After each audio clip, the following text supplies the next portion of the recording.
mkono ambao unalima ardhi, mlango wa kulima kuwa mshindi, kuwa na uhakika sasa, kulea mustakabali wa baadaye. Tufanye kazi pamoja na tukue pamoja, kuimarisha Kenya ni jukumu la Farm Kenya. Well, a very good afternoon to you and welcome to the Farm Kenya show. My name is Noki Kimboy, and we're about to have a very pertinent discussion in regards to agriculture, because it is said that sometimes it's not how the process is going, how the plant is growing and developing, but how you begin from the soil level. Do you have the right soil? That is one. Second, do you have the right seed? Okay, that's why the quality of seed is very, very important. And thirdly, there is the issue of seedling propagation, which is absolutely important in the farming world. Are you able to propagate your seedlings very well? What is the process of transplanting and making sure that that particular seedling is given an opportunity from the get-go to be able to grow and, achieve the desired results, which is produce fruit at the end of the day. And today we have Caleb Ndolo, founder of Zion Seedlings, joining us on the Farm Kenya show. Caleb, thank you very much for making time to speak to us on this particular show. For starters, just setting the grounds. Traditionally, when somebody thinks about farming, they're thinking you till your land, and you dig the holes and you throw in the seeds and you're good to go. But there is the element of seedling propagation. How does it marry from the traditional sense of agriculture that a lot of people hold? When it comes to seedling propagation, remember there is that period from the seed to germinate to it being ready, sprouting. There is a time that it takes at the farm. But now, when we come to propagation, it helps to bridge that gap to reduce the losses that the farmer can go through when they plant the seeds direct. So for us, we raise the seed on trays, on inert media, which is free from diseases and pests. Mm-hmm. So within 1 month, we are able to provide that quality seedlings. And then what we have seen with farmers, it has shortened the production period. Okay. Yes. Very, very important. So that is the foundation of our discussion. We're building from there, where initially you'll just put your seed in the soil. You're giving this seed an opportunity to grow in a space that is controlled, that is free from pests and diseases, because it's not about just growing. It's growing right. And then after that, we are able to now transfer it into the farm, which is quite critical. Now, I want us to go, to the farm, on the ground, on our farm feature. And today we are looking at seedling propagation, at least to lay that foundation, the do's and don'ts, how it happens, and then later on, we'll come back with this discussion with Caleb Ndolo, founder of Zion Seedlings. But for now, let's head to the farm all the way in Juja at Zion Seedlings on matters to do with seedling propagation. Take a look.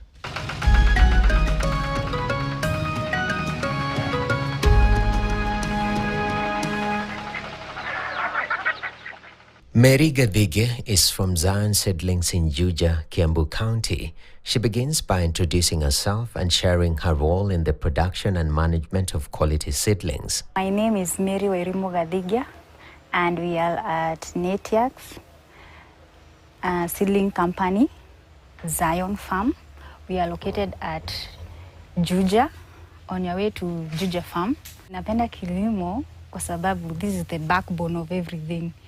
Either you are working in an office or at home, anywhere, you need food.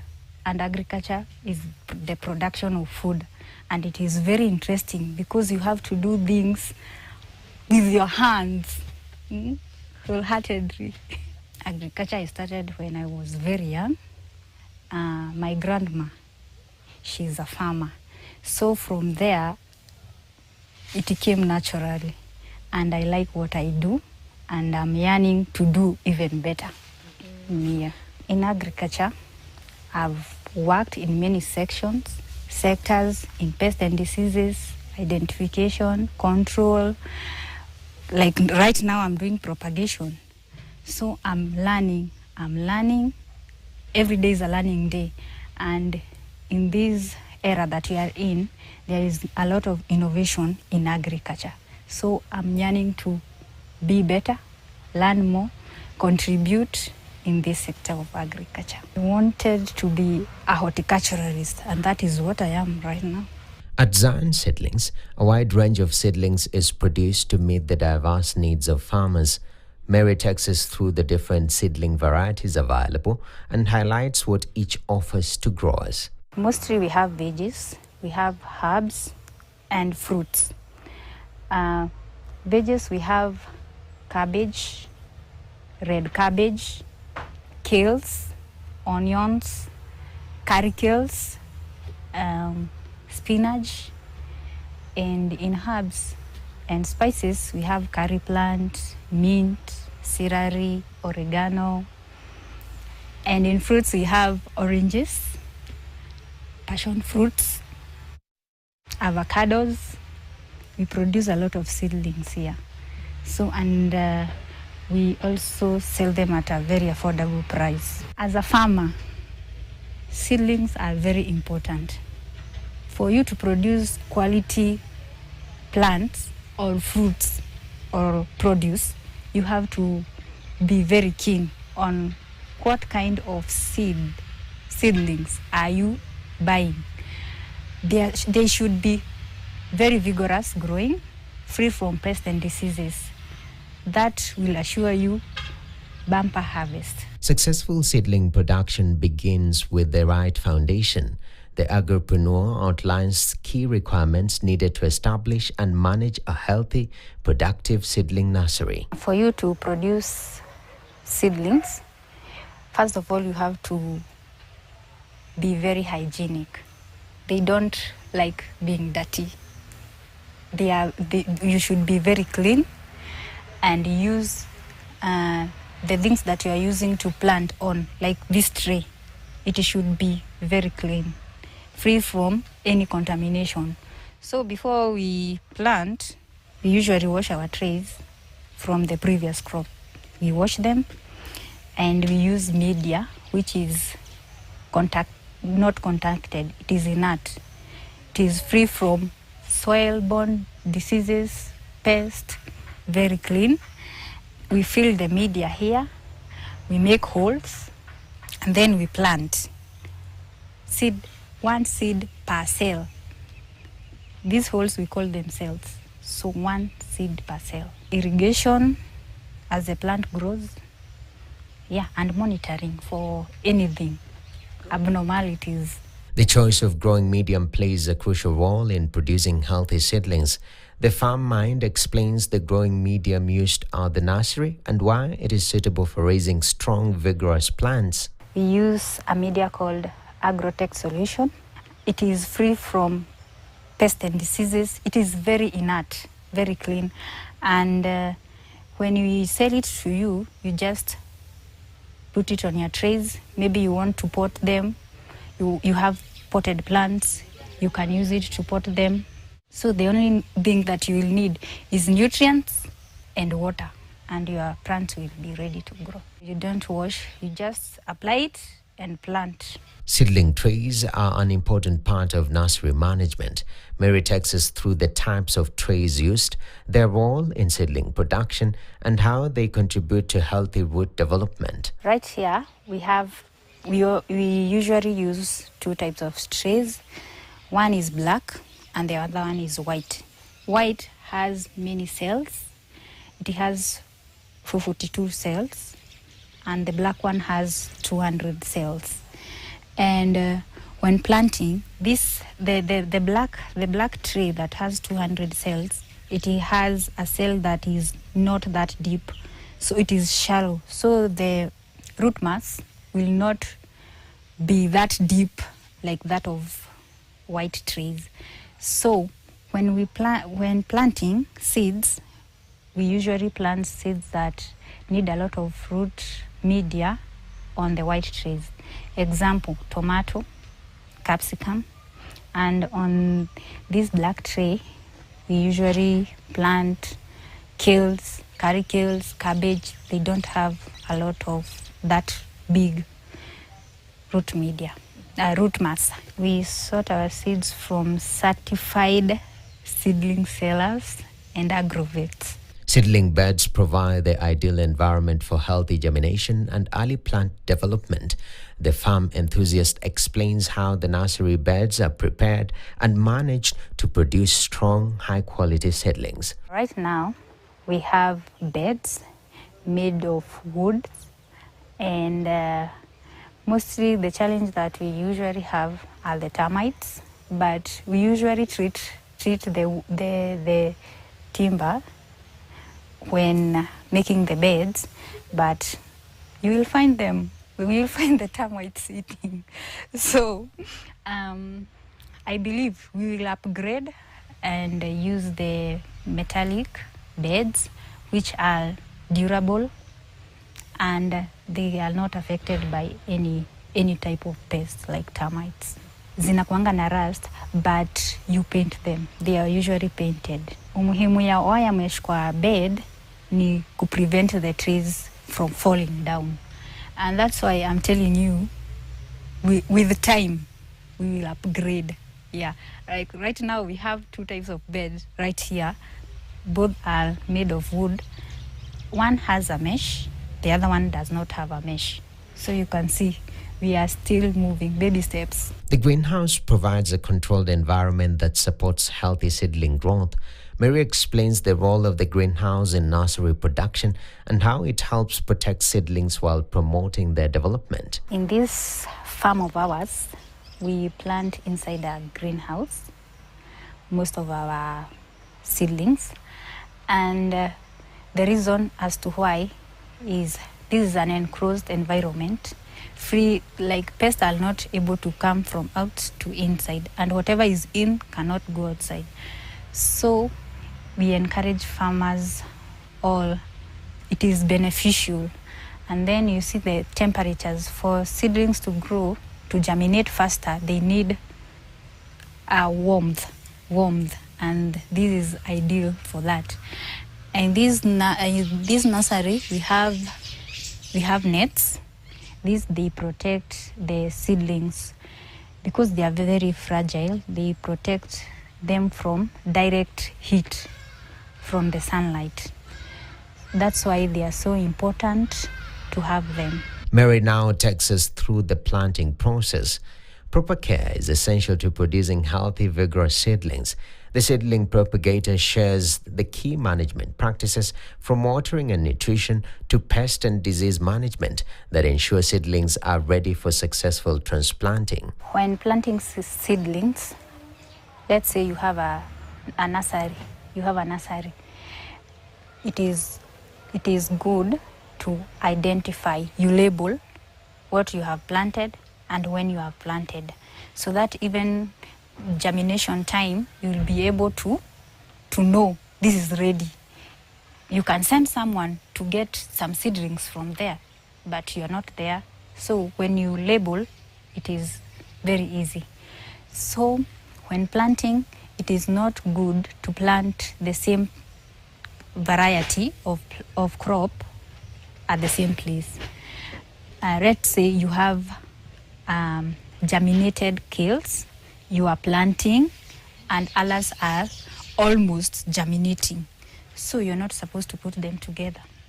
You're supposed to separate them because the already mature seedlings can have a pest or a disease and can transfer it to the new plants. So to avoid that, it is good, like let's say you have planted today capsicum, you have planted them, and then next week when you plant, you will not come and put the trees near the ones that you planted the previous week. You look for another place to avoid pest diseases transmission. Our daily activities here, one of them which is very important is irrigation. Irrigation is a must. A plant cannot thrive without water. Another thing is nutrition addition.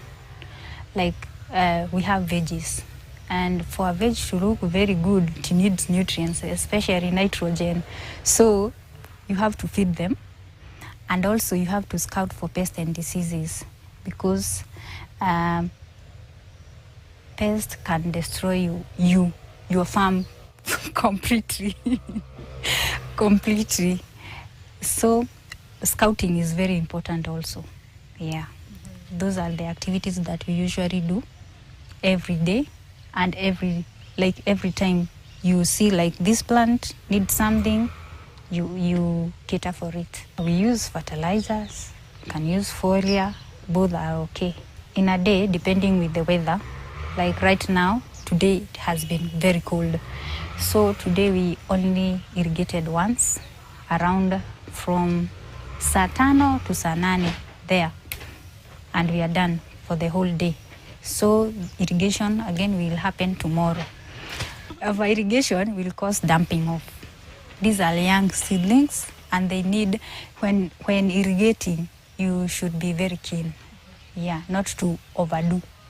Yeah, too much of something is poison. Yeah, even for that applies even to plants. Dumping off inamaanisha the root, and then there is a stem. It will die. The stem will die.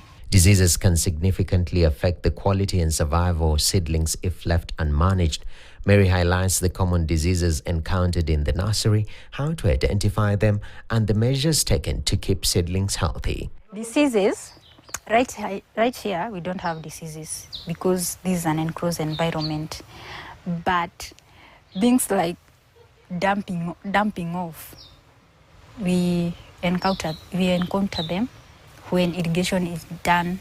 In sales, we have many challenges because maybe you have orders, you're supposed to send them to your customers, and then they are going the same direction, the same collecting area, and then one customer picks a delivery that is not hers. So you will have to communicate with both of them and make sure everyone gets what they had asked. There is a hardening period. Most of our seedlings goes for 4 months. That's why I told you, you label what you have planted and the day of planting. So given the 4 months, you'll just check the date that you planted and you will see. But even before looking at the tag, you will be able to see how are they doing. How have you pick the plant and you observe it. You will know a hardened plant and the plant that is not hardened. In kales take 28 days. They are very hardened. Capsicum, they will take a longer time, and tomatoes. So it depends with the type of the plant and also variety. You know, all of them are not the same. You can see, like right here we have Nathan, we have a Hardy, we have Sweet Georgia, types of Sukuma wiki. So most of them, they harden at the same time, they mature at the same time. But you will have to observe there is some difference, even how they produce their leaves, how they germinate. Although seedlings are not harvested in the conventional sense, they are carefully prepared for dispatch once they reach the right stage of growth. Mary takes us through the process of selecting, handling, and packaging healthy seedlings to ensure they reach farmers in excellent condition. When it comes to marketing, every plant has its own price, depending, is it an F1, is it a local variety, and the productivity. Let's say like capsicums. We have green capsicums and we have colors, red and yellow. So the price for green capsicum is not the same as that of yellow capsicum. There is a difference. Even when you go to supermarket, you will see you will know. So the price of green capsicum is not the same. So the price for colors is higher than that of green capsicum. So it varies with the type of the plant, the variety, and productivity. Quality seedlings are only valuable when they reach the right farmers. Mary shares the market served by Zion Seedlings, the customers they work with, and how farmers can access their seedlings. The market is very broad. As I told you, agriculture is the backbone of our economy. So people have to eat, so production must be higher to meet the demand of the customers. What I can tell my farmers out there is to believe in yourself, search for quality seedlings, and produce. The market industry, the agriculture industry is very broad. You cannot produce enough in this country. So I'll urge young people out there, my fellow Gen Zs, tujitume tu. Ukulima iko na do. Thank you. In social media, on TikTok, I'm agronomist Gadhigia. Facebook, Mary Gadhigia. And also, in this farm, we have our platforms, Zion Seedlings, on social media, X, Facebook, WhatsApp, and you're welcome. You're welcome. We have quality seedlings, and we sell them at a very affordable price.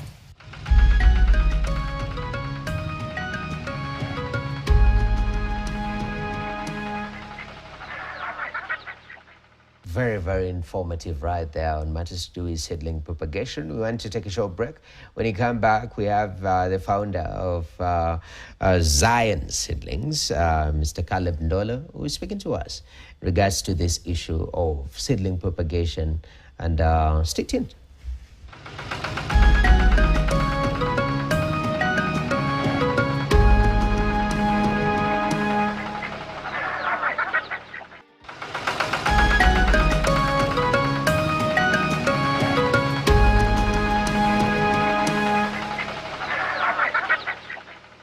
All right, welcome back to the Farm Kenya show. Matters to do with seedling propagation.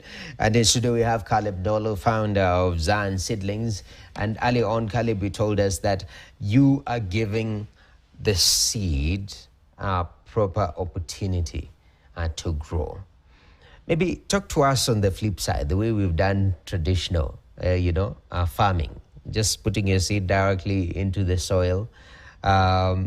What are the biggest challenges that you've seen farmers, either knowingly or unknowingly? Because some farmers, they've done that, that's all they know. Unknowingly actually face the consequences of just doing it directly vis-a-vis now going the propagation. On the traditional ways, when we normally do it on the soil, remember on the soil we have a lot of diseases. There's so many factors which you cannot control.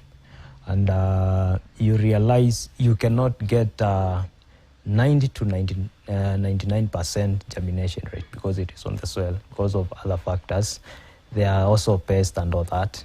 And remember, even if you are doing a small portion, which has disease inoculum, you are going to transfer it to the larger farm. That's why you find a farmer can raise the seedlings, but after transplanting, take for example a disease like fusarium or bacterial wilt. You do your tomatoes. Remember, the seeds for tomatoes, they are very expensive.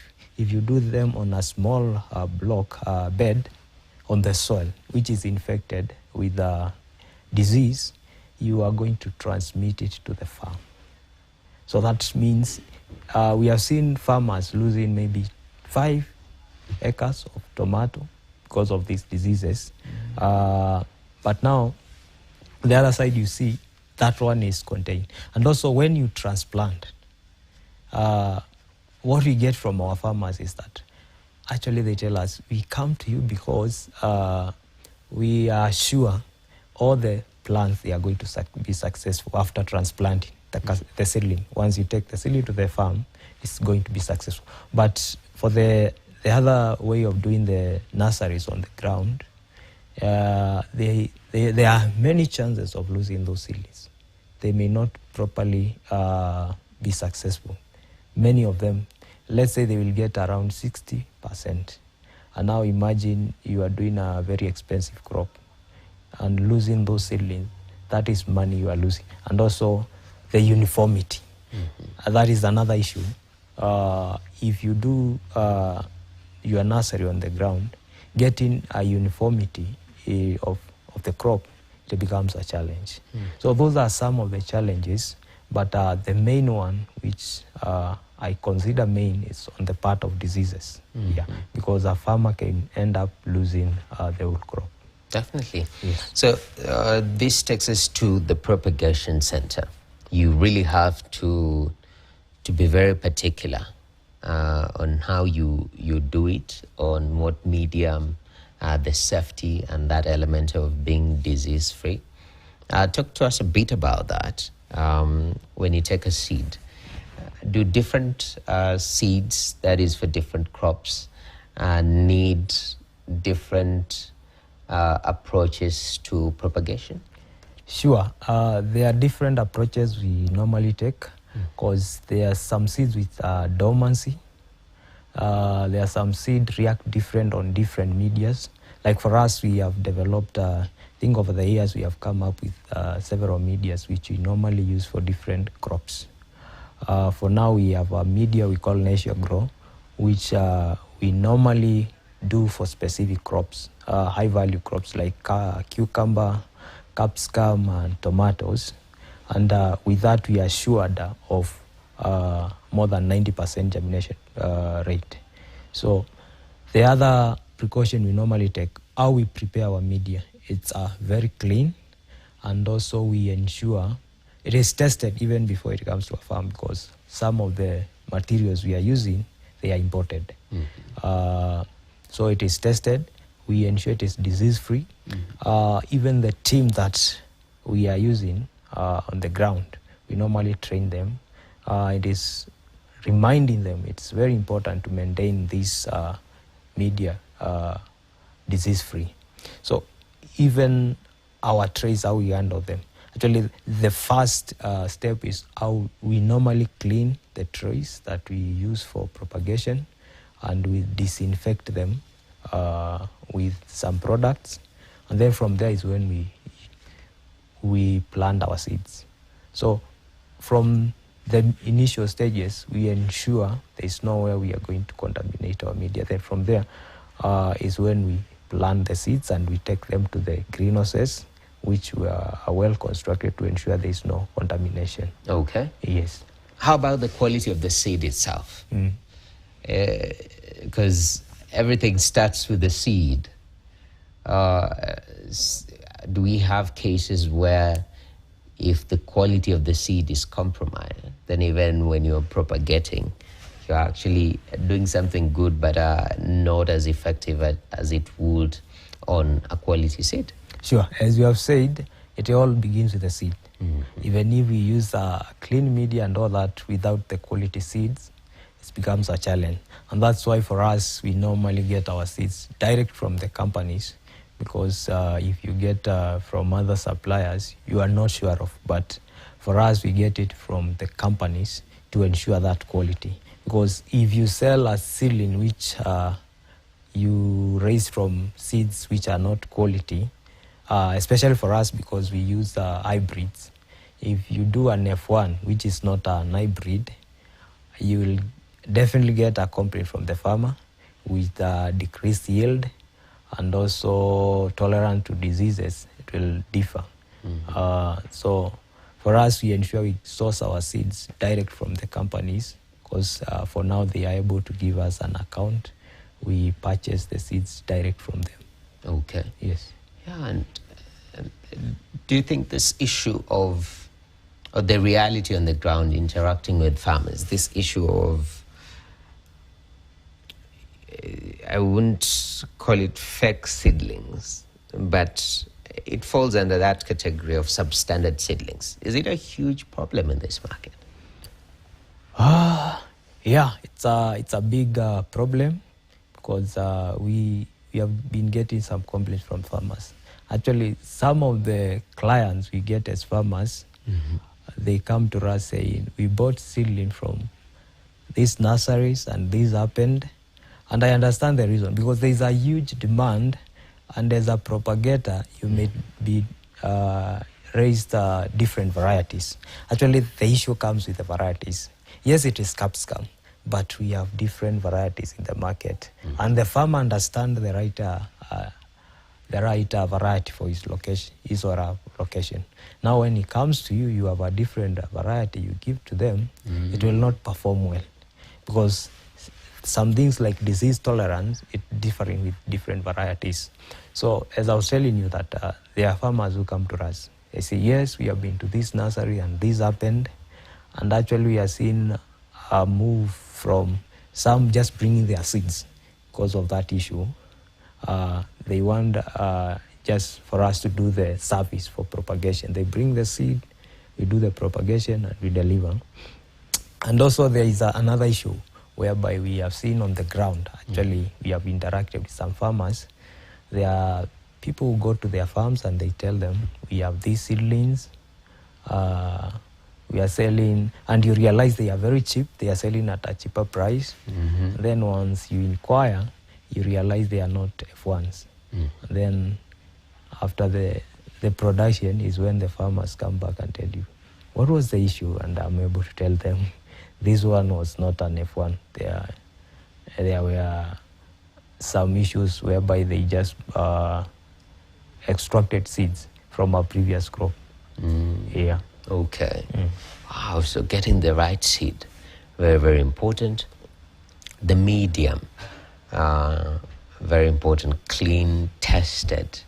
Now there is the process of transplanting. If you've done these two correctly,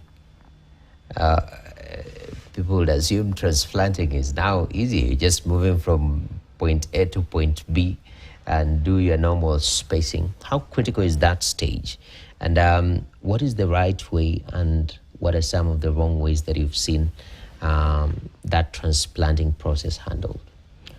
For sure, there's a big challenge with that, because a farmer called me complaining of the size of seedling. And I understand there's farmers who are used with the other ways of transplanting, because they are used to very big seedlings, because they are from the soil.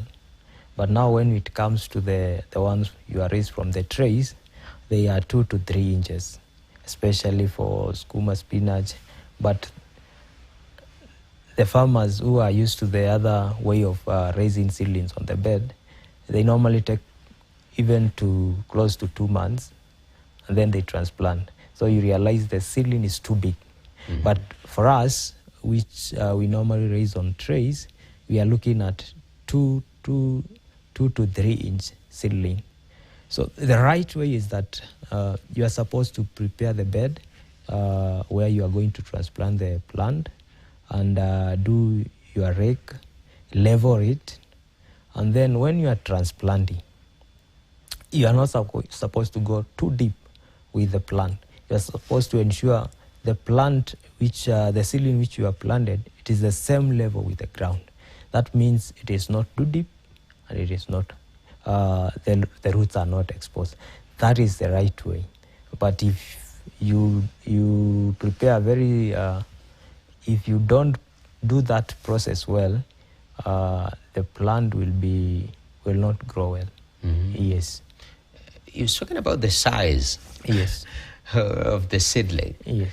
I mean, ideally, if, this from a layman's perspective, you look at the seedling that's bigger, you're like, that one must be better than the other one. And also, don't know whether it's a culture, we like to plant things a bit deeper. So it's like, grown, it becomes a bit easier to handle that. What's wrong with having too big a seedling? So it's just a difference in approach. Well, you see, when it's too big, it means, you see, a seedling should take 30 days, 28 to 30 days. So when you are saying it's too big, remember maybe it has taken more than 2 months there to be big. Because you cannot produce within 1 month for that seedling to be too big. And then when it is too big, it means it has overstayed on the nursery. So the yield will not be the same. And this scenario I'm telling you is because there are farmers who are used to, they normally buy these seedlings on the road. I think you have seen, there are those seedlings which are produced on the road. Yes. And then I think they have compared that, and you come, a farmer comes to us saying, no, I bought this seedling, and after 1 month, it is producing. It is because it has overstayed. So after overstaying, the yield will reduce once you go and transplant. It will not be a healthy plant because you have exposed that plant to a lot of stress. So by the time you provide the necessary required environment and the nutrients and all that, it is too late. So the yield will not be the same. You will find our seedling can take close to 1 month producing. No, not 1 month, 1 year producing. But the one which are bought on the road, which are too big, they can take even 2 months, they are done. They go and buy again. So there is the issue that is more of a quality issue. And then when you are planting, I'm talking of the depth because of the size of our seedlings. Remember, our seedling comes with like a package. There's a part where it is the top and the other lower part where it's the root system. So if it is planted too deep, remember when you provide excess water, the soil will come back. So the shoot will not go the right way. So a lot of soil on the shoot will affect the growth of that plant. Okay. Yes. Oh, so you have to propagate within the right time. You said a seedling, proper propagation time, how long? Does it vary, of course, from plant to plant, but ideally, how long within the environment of propagation? Ideally, it should take around 28 to 45 days.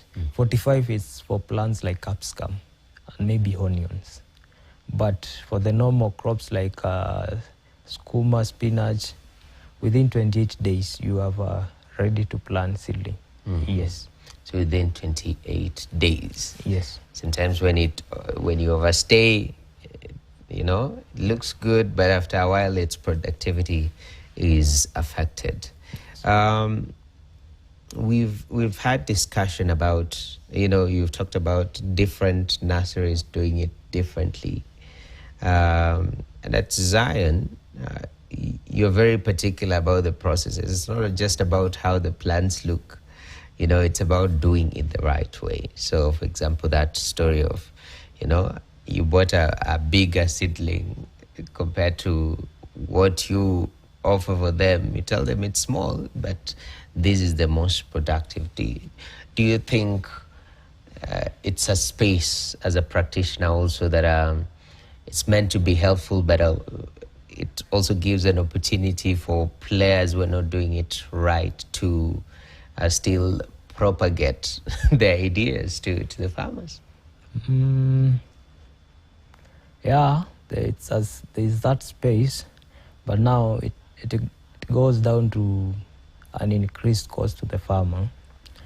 But with that, we are bridging that gap to try, because we have developed some processes and a media which can be used for that purpose. And we are looking at trying to pass down that technology to farmers, like now the media, because it's something we have packaged. We can offer it to a farmer, even a starter.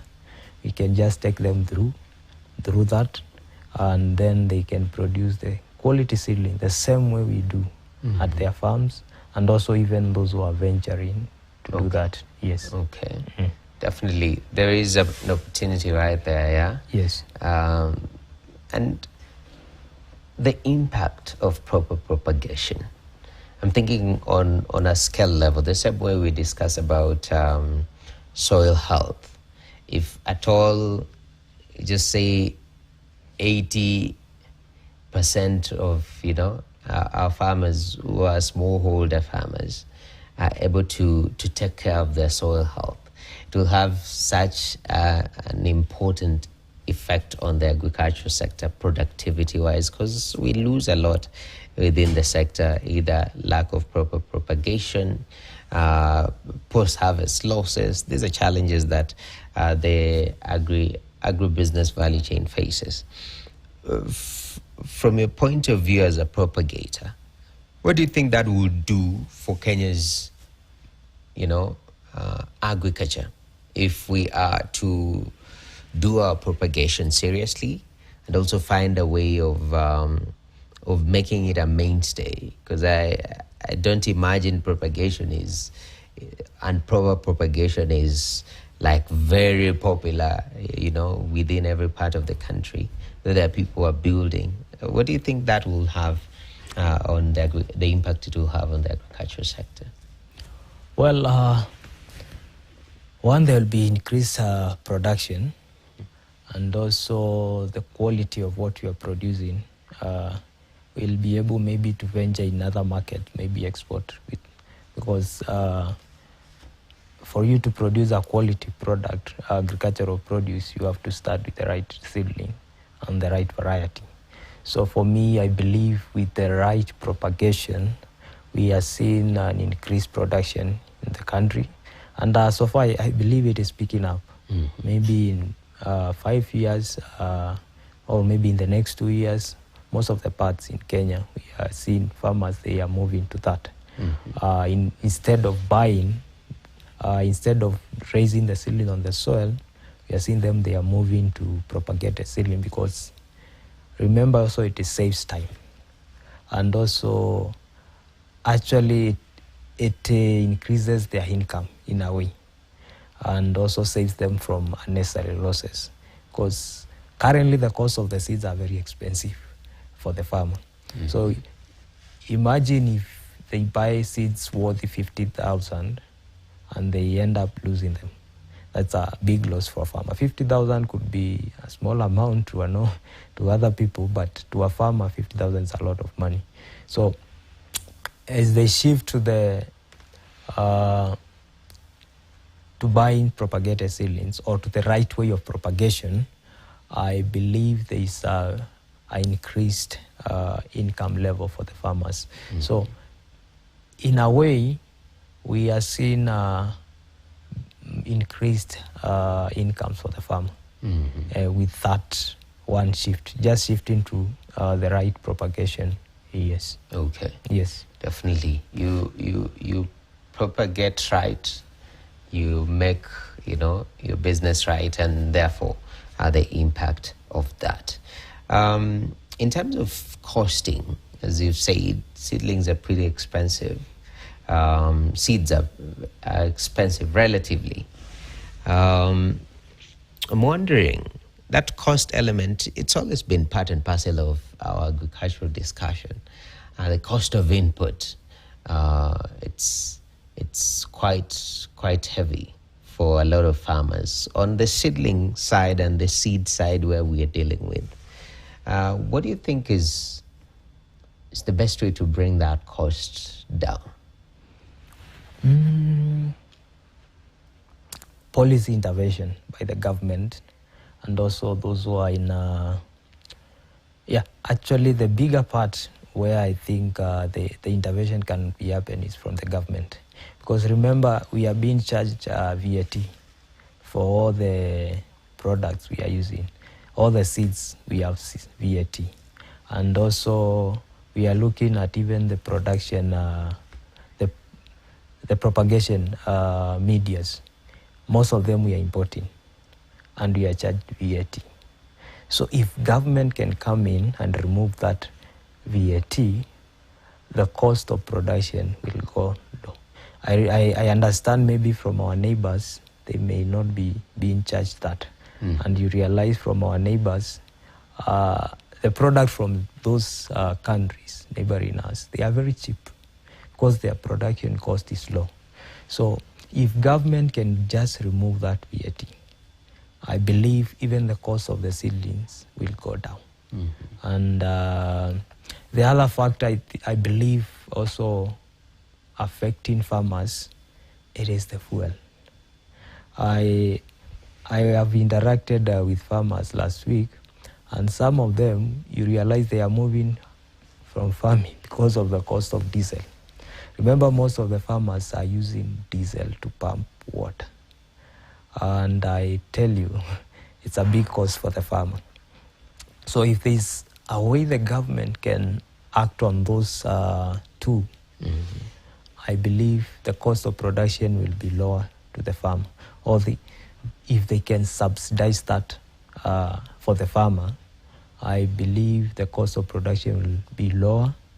The other area which I believe also maybe with government intervention it can help is that remember there's a time we used to have agronomists going around government.